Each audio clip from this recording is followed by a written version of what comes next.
வானதி அடுத்த வாரத்துக்கான ப்ரிடிக்ஷன் பார்த்தலாம். நிவின் விஜயோட பெருந்தன்மையை பார்க்குறக்கே ரொம்ப அழகாக இருந்துச்சு. அவங்க 2 பேரும் ஒன்று சேர்ந்ததை பார்க்குறக்கே ரொம்ப ஹாப்பியாக இருந்துச்சு. அண்ட் வெண்ணிலா கேரக்டருக்கு மட்டும் ஒரு 2 கொடுத்து விஜய் காவேரிக்குள்ளே எந்த பிரச்சனையும் வந்துடக்கூடாது, வெண்ணிலாவுக்கு சரியான பதிலடி 2 பேருமே கொடுக்கணும்னு நினைக்கிறவங்க கண்டிப்பாக நம்ம வீடியோக்கு ஒரு லைக் பண்ணிக்கோங்க. வெண்ணிலா வந்து பயங்கரமாக காவேரி கிட்ட பேசிட்டு போயிருப்பாங்க. அதை நினச்சி பயங்கரமாக கோவப்படுவார் விஜய். காவேரி கால் பண்ணி விஜய் கிட்ட சொல்லுவாங்க, இந்த மாதிரி வெண்ணிலா என்கிட்ட வந்து பேசினாங்க, உங்களுக்கும் வெண்ணிலாவுக்கும் கல்யாணம் நாளைக்கே நடக்க போகுது, முடிஞ்சால் நீ என்ன வேணும்னாலும் பண்ணிக்கோ அப்படின்ற மாதிரி என்கிட்ட சவால் விட்டா அப்படின்ற மாதிரி சொல்ல, அவள் இந்தளவுக்கு கேவலமாக பேசுகிறாளா, இந்தளவுக்கு அவள் மாறுவான்னு நினச்சி கூட பார்க்கல காவேரி, அவள் அந்த மாதிரி பொண்ணு கிடையாது அப்படின்ற மாதிரி சொல்ல காவேரிக்கு உடனே கோவம் வந்துடும். இப்போ கூட நீங்கள் அவளுக்கு சப்போர்ட் பண்ணி தான் பேசுகிறீங்க, இதுக்கு பேர் என்ன விஜய், அவள் நல்ல பொண்ணு அப்படி இப்படின்றீங்க, என்கிட்ட இவ்வளோ ஃபஸ்ட்டாக வந்துட்டு ஆட்டிடியூடாக பேசிட்டு போனால் அந்த வீட்டுக்கு அவளை கூட்டிகிட்டு வந்ததே நான் தான், பட் அதையெல்லாம் மறந்து அவள் என்கிட்டயே வந்துட்டு விஜய் நான் கல்யாணம் பண்ண போகிறேன் அப்படின்னு சவால் விடும்போது எனக்கு எவ்வளோ கடுப்பாச்சு தெரியுமா அப்படின்ற மாதிரி சொல்ல, உடனே விஜய் சொல்லுவார், இதில் கடுப்பாகிறதுக்கு என்னடி இருக்குது, நீ இவ்வளோ போல்டாக பேசணும்ல, என்னை பற்றி உனக்கு தெரியாதா, நானும் நீ தான் எல்லாமேங்கிறது அவளுக்கும் தெரியும், பட் அவளுக்குமே கான்ஃபிடென்ட் இல்லாததுனால தான் உங்ககிட்ட வந்து இந்த மாதிரி பேசியிருக்கா அப்படின்ற மாதிரி சொல்ல, அது எனக்கும் தெரியும், எனக்கு தெரியாதா, அவளுக்கு கான்ஃபிடென்ட் இருந்துச்சுன்னா தான் அவளே போய் கல்யாணம் பண்ணியிருப்பாளே, அது போக உங்களை பற்றி அவளுக்கு நல்லாவே தெரிஞ்சிருச்சு, நீங்கள் பேசினதில் அவளுக்கு நல்லா வந்துட்டு பயம் வந்துருச்சு, அதனால தான் என்கிட்ட ஒரு கிளான்ஸ் வந்து பார்த்துடலாம், பேசி பார்த்துடலான்னு சொல்லி அந்த ராகினியோ இல்லை பசுபதியோ பிளான் பண்ணி அனுப்பின மாதிரி தாங்க இருக்குது. ஆனால் சரியான நான் பதிலடி கொடுத்தேன் அவளுக்கு, முடிஞ்சால் நீ விஜய் கிட்ட இதெல்லாம் பேசிக்கோ, விஜய் எடுக்கிற முடிவு தான் ஏன் முடிவும், விஜய் உன்னை கல்யாணம் பண்ணிக்க ஆசைப்படுறான்னா நீ தாராளமாக கல்யாணம் பண்ணிக்கோ அப்படின்ற மாதிரி சொன்னது அவளுக்கு மூஞ்சியே இல்லை, வேகமாக வந்துட்டு கோவத்தில் திரும்பி போயிட்டா அப்படின்ற மாதிரி சொல்ல, செம்மையான ரெஸ்பான்ஸ் கொடுத்துருக்க, செம்மையான ரிப்ளை, இதுதான் என் காவேரி அப்படின்ற மாதிரி விஜய் சொல்லுவார். இதை நான் உடனே வெண்ணிலா கிட்ட கேட்டே ஆகணும் அப்படின்ற மாதிரி சொல்லிட்டு, நீ ஃபோனை வை காவேரி, நான் அவட்ட பேசுகிறேன் அப்படின்ற மாதிரி சொல்லிட்டு போய் வெண்ணிலாவை பார்ப்பாரு. வெண்ணிலா ரூமில் இருப்பாங்க. ஏய் வெண்ணிலா, உனக்கு எவ்வளோ தைரியம் இருந்துச்சுன்னா காவேரி கிட்ட போய் அவ்வளோ திமிராக பேசியிருந்திருப்ப, உனக்கும் எனக்கும் நாளைக்கு கல்யாணம் நடக்க போகுதுன்னு வேறு சொல்லியிருப்போம், உனக்கு கொஞ்சமாவது அறிவு இருக்கா அப்படின்ற மாதிரி கேட்க, என்ன விஜய் எனக்கெல்லாம் அறிவு இருக்குது, எனக்கு இவ்வளோ நாள் அறிவு இல்லாமல் இருந்துச்சு, நான் மெமரி லாஸ் ஆகியிருந்தேன், பட் இப்போ எனக்கு எல்லா அறிவும் வந்துருச்சு, நான் உங்களை கல்யாணம் பண்ண தான் போகிறேன், இதவே தான் நான் எல்லா டைமும் எல்லாருக்கிட்டையுமே சொல்லிட்டு இருக்கேனே, இதில் என்ன உங்களுக்கு திடீர்னு டவுட் வருது, நீங்கள் என்னை கல்யாணம் பண்ணி தான் ஆகணும், உங்களால் தான் நான் இந்த நிலைமைக்கு வந்திருக்கேன், என் அப்பா அம்மாவை இழந்திருக்கேன், எனக்கு இப்போ வாழ்க்கை துணைன்னு ஒன்றும் இல்லாமல் ஏன் ஃப்யூச்சர்னே ஒன்றும் இல்லாமல் நான் இப்படி நிற்கிறேன், நீங்கள் எனக்கு வாழ்க்கை கொடுத்து தான் ஆகணும் அப்படின்ற மாதிரி சொல்ல, என்ன ஸ்டூப்பிடாக பேசிகிட்டு இருக்கேன், நான் ஏற்கனவே காவேரியை கல்யாணம் பண்ணி காவேரி தான் எனக்கு எல்லாமேன்ற மாதிரி முக்கியம், காவேரி தாண்டி என்னால் எதுவுமே யோசிக்க முடியாதுன்னு உங்ககிட்ட எவ்வளவோ தடவை சொல்லிட்டேன், திரும்ப இப்படி ஸ்டூப்பிடாக பேசிகிட்டு இருக்கிறதுக்கு உனக்கு கொஞ்சம் கூட சென்ஸ் இல்லையா, காவேரியோட ஹஸ்பண்ட்னா என்னை எப்படி நீ கல்யாணம் பண்ணிக்க முடியும், ஏதாவது யோசிச்சு தான் பேசுகிறியா வெண்ணிலா அப்படின்ற மாதிரி கேட்க, என்ன நீங்கள் லூசுத்தனமாக பேசிக்கிட்டு என்ன நீங்கள் லூசுன்னு சொல்கிறீங்களா, நீங்கள் எப்படி காவேரியோட ஹஸ்பண்ட் ஆக முடியும், நீங்கள் என்னோட ஹஸ்பண்ட், நீங்கள் எப்போ என் கையில் அந்த ரிங்கை போட்டிங்களோ,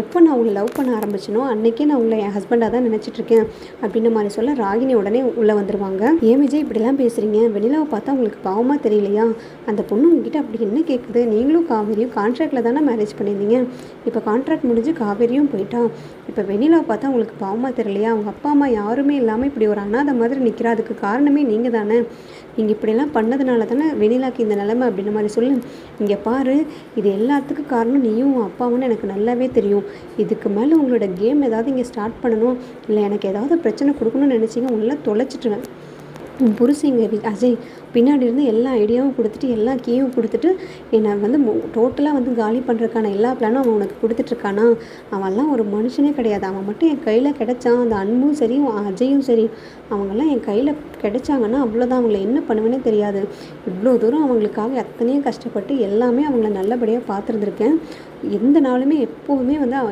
அவங்கள கெடுக்கணும்னோ இல்லை அவங்க நல்லா இருக்கக்கூடாதுன்னு நினச்சதே கிடையாது, என் சித்திக்காக எல்லாமே பார்த்து நான் அவங்களுக்கு பண்ணியிருக்கேன், அந்த நன்றி கூட இல்லாமல் இந்தளவுக்கு கேவலமாக கீழ்த்தரமாக நடந்துக்கிறாங்க, இந்த மாதிரிலாம் நீங்கள் பண்ணிகிட்டு இருந்தீங்க, நான் மனுஷனாகவே இருக்க மாட்டேன், இங்கே பாரு வெண்ணிலா, உனக்கு இதுக்கு மேலே நான் சொல்லிகிட்டு இருக்க மாட்டேன், காவேரி கிட்ட போய் ஏதாவது பேசுகிறது, காவேரி கிட்ட போய் எனக்கும் உனக்கு கல்யாணம்னு சொல்கிறது, இல்லை கல்யாணம் யாராவது உன்னை தூண்டி விட்டாங்கன்னா நீ அதை கேட்டுட்டு வந்து இந்த மாதிரிலாம் பண்ணுறதுன்னு வச்சுட்டா உன்னை அவ்வளோதான் என்ன பண்ணுவேனே தெரியாது, மரியாதை அந்த வீட்டில் இருந்துட்டு ஓடி போயிடு நீயும் மாமாவும், இதுக்கு மேலே உனக்கு மரியாதை கிடையாது அப்படின்ற மாதிரி சொல்ல, வெண்ணிலா ஒரு மாதிரி பயங்கர வெக்ஸ் ஆயிடுவாங்க, ரூம்குள்ளே போய் ரூமை லாக் பண்ணிட்டு பயங்கரமாக அழுவாங்க, இவங்க எல்லாரும் கல்யாணம் ஏற்பாடு பண்ணிகிட்ருக்காங்க, பட் இவர் ஒத்துப்பாரானே தெரியலையே அப்படின்ற மாதிரி வெண்ணிலாவோட மாமா கிட்ட உடனே போய் வெண்ணிலா சொல்லுவாங்க, மாமா விஜய் என்கிட்ட ரொம்ப ஓவராக ரொம்ப ஒரு மாதிரி கோவமாக பேசுகிறாரு. கல்யாணம் உனக்கு எனக்கு கண்டிப்பாக ஆகவே ஆகாதுன்னு சொல்கிறாரு.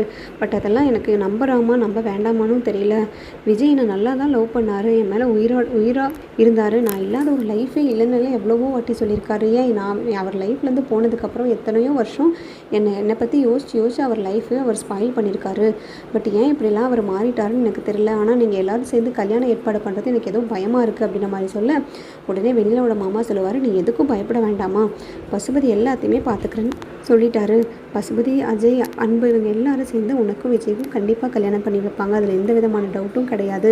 நீ எதுக்கும் பயப்பட வேண்டாம், அவங்க பார்த்துப்பாங்க.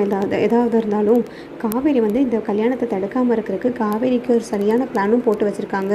காவேரியை என்ன பண்ணணும்னு அவங்களுக்கு நல்லாவே தெரியும். நீ காவேரி நினச்சும் பயப்பட வேண்டாம். உனக்கும் விஜய்க்கும் கண்டிப்பாக கல்யாணம் நடக்கும். நீ கல்யாணத்துக்கான எல்லா அரேஞ்ச்மெண்ட்ஸும் பண்ணி நீ ஹாப்பியாக இரு, நம்ம எல்லாத்தையும் பார்த்துக்கலாம் அப்படின்ற மாதிரி சொல்ல விஜய் யோசிச்சுட்டு இருப்பாரு. வெண்ணிலா ஆக்சுவலாக நல்ல பொண்ணு தான், அவளுக்கு நல்ல மனசு தான். கல்யாணத்துக்கு முன்னாடி நான் லவ் பண்ணும்போது எப்படிலாம் அவள் இருந்தால் மற்றவங்களுக்காக எவ்வளோலாம் யோசிப்பான்னு எனக்கு நல்லாவே தெரியும். பேசாமல் வெண்ணிலா கிட்டே போய் முறையாக சாஃப்டாக நம்ம சொல்லிடுவோமா, காவேரி ப்ரெக்னெண்ட்டாக இருக்கா, காவேரி வயிற்றில் குழந்தை வளருது, இதுக்கு மேலேயே நீ காவேரி டிஸ்டர்ப் பண்ணாத, எங்கள் லைஃப்பில் நீ வேண்டாம் அப்படின்ற மாதிரி சொல்லிவிட்டு அவள் புரிஞ்சுக்குவா தானே அப்படின்ற மாதிரி விஜய் யோசிக்க, வேண்டாம் ஆல்ரெடி காவேரி சொல்லியிருக்கான், வயிற்றில் வளர்கிற குழந்தைய வச்சு யார்கிட்ட எந்த அனுதாபமும் தேடக்கூடாது, நானும் காவேரியும் சேர்றது நம்மளால தான் இருக்கணுமே தவிர குழந்தைய வச்சு இருக்கக்கூடாது அப்படின்ற மாதிரி அவள் ஸ்ட்ரிக்டாக சொல்லியிருக்கான். இதுக்கு மேலே நம்ம ஒரு புது ரூட்டை க்ரியேட் பண்ணுறோன்னு சொல்லிட்டு காவேரிக்கு பிடிக்காத இந்த விஷயத்தை ஏதாவது சொல்லி அதனால் பிரச்சனை வந்துடுமோ என்னமோ, வேண்டாம், இப்போதைக்கு குழந்தை பற்றின விஷயத்தை யார்கிட்டையும் சொல்ல வேண்டாம், அதுவாக நடக்கிறது நடக்கட்டும். என்னை மீறி நான் எப்படி அவருக்கு கழுத்தில் தாலி கட்டிடுவேன், நான் எப்படி காவேரிக்கு துரோகம் பண்ணிடுவேன், இவங்க என்ன பிளான் பண்ணாலும் சரி, என்ன ட்ராமா பண்ணாலும் சரி, நம்ம ரொம்ப உஷாராக இருக்கணும். எக்காரணத்தை கொண்டு யாரோட பேச்சையும் கேட்டுறவே கூடாது, யார் என்ன சொன்னாலும் கேட்டுறவே கூடாது, காவேரி தான் நமக்கு எல்லாமேன்றதில் நான் ஸ்ட்ராங்காக இருக்கேன் அப்படின்ற மாதிரி விஜய் நினச்சிட்ருப்பாரு. அதுக்கப்புறம் பார்த்திங்கன்னா விஜய் போய் நிவினை மீட் பண்ணுவார். நிவினை மீட் பண்ணதுமே ஃபஸ்ட் எடுத்ததுமே நிவின் ரொம்ப தேங்க்ஸ் நிவின், நான் உங்களை தப்பாக புரிஞ்சுக்கிட்டேன், நீங்கள் காவேரிக்காக இவ்வளோ ஹெல்ப் பண்ணியிருக்கீங்க, அன்றைக்கி காவேரி நடு ரோட்டில் தனியாக நிற்கும் போது நீங்கள் தான் ஹெல்ப் பண்ணியிருக்கீங்க, இந்த உதவியை நான் மறக்கவே மாட்டேன் அப்படின்ற மாதிரி சொல்ல, உடனே நிவின் சொல்லுவார், தெரியும் நிவின், நீங்கள் காவேரி ப்ரெக்னெண்ட்டாக இருக்கிறது உங்ககிட்ட சொல்லியிருப்பான்னு நினைக்கிறேன். காவேரி ஆக்சுவலாக உங்ககிட்ட தான் முதல்ல சொல்லணும்னு நினச்சா, பட் பேட் டைம், அவனால் சொல்ல முடியல. நான் சடனாக அந்த வழியாக போகும்போது எனக்கு இந்த விஷயம்லாம் தெரிய வந்துச்சு. அது போக என் மனசுக்குள்ளே எப்போவுமே ஒரு குற்ற உணர்ச்சி இருந்துக்கிட்டே இருந்துச்சு. நீங்களும் காவேரி பிரிஞ்சிருக்கிறதுக்கு இவ்வளோ பிரச்சனை ஆனதுக்கு நம்ம ஃபேமிலியில் நான் தான் ஒரு காரணம்னு எனக்கு போட்டு அழுத்திக்கிட்டே இருந்துச்சு. இப்போ எல்லாம் சால்வ் ஆயிரும்னு நினைக்கிறேன், என்னை தப்பாக நினைக்காதீங்க அப்படின்ற மாதிரி நிவின் சொல்ல, சேச்சா அப்படிலாம் இல்லை நிவின், உங்களை பற்றி எனக்கு நல்லாவே தெரியும், உங்கள் கேரக்டரும் சரி, நீங்கள் எப்பேற்பட்ட ஆளுன்னு எனக்கு நல்லாவே தெரியும். பட் நம்மளோட பேட் டைம், நம்மளோட சுச்சுவேஷன் நம்மளை எல்லாத்தையும் அப்படி பேச வச்சிருச்சு, அப்படி பண்ண வச்சிருச்சு. மற்றபடிக்கு உங்கள் மேலே எனக்கு பர்சனல் வெஞ்சன்லாம் எதுவும் கிடையாது, பர்சனலாக எந்த கோவமும் கிடையாது அப்படின்ற மாதிரி நிவினை ஹக் பண்ணுவார். நீங்களும் காவேரி சந்தோஷமாக இருக்கணும் நிவின், காவேரி ப்ரெக்னென்சி விஷயம் கேட்டதுலேருந்து எனக்கு ரொம்ப சந்தோஷம், நீங்கள் 2 பேருமே சேர்ந்து ரொம்ப நல்லா இருக்கணும். வெண்ணிலா பிரச்சனையை தயவு செய்து சீக்கிரமாக சால்வ் பண்ணிடுங்க. வெண்ணிலா விஷயத்தில் பசுபதி, ராகினி எல்லாருமே இன்வால்வ் ஆகியிருக்காங்கன்னு கேள்விப்பட்டேன். அவங்க எல்லாத்துக்கும் ஒரு நல்ல பதிலடியாக கொடுத்து 2 பேரும் ஒன்று சேர்ந்துருங்க அப்படின்ற மாதிரி சொல்ல, விஜய் சொல்லுவார், நீங்களும் கண்டிப்பாக சீக்கிரமாக ஃபாதர்ஹுட் ஜர்னிக்கு வரணும், நீங்களும் இதே மாதிரி லைஃப்பை ஃப்ரெஷ்ஷாக லவ்வபுளாக ஸ்டார்ட் பண்ணி நீங்களும் யமுனா கூட சந்தோஷமாக இருக்கணும் அப்படின்ற மாதிரி விஜயும் நிவின் கிட்ட சொல்லுவார்.